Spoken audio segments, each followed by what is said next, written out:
İki bedende bir can, Türkiye, Azerbaycan. İki bedende bir can, Türkiye, Azerbaycan.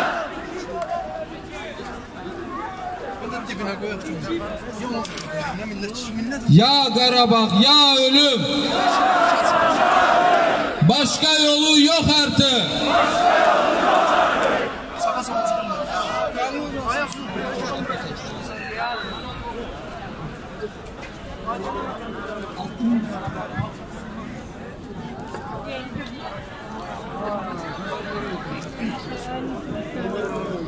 Ne mutlu Türk'üm diyene, ne mutlu Türk'üm diyene, ne mutlu Türk'üm diyene, ne mutlu Türk'üm diyene.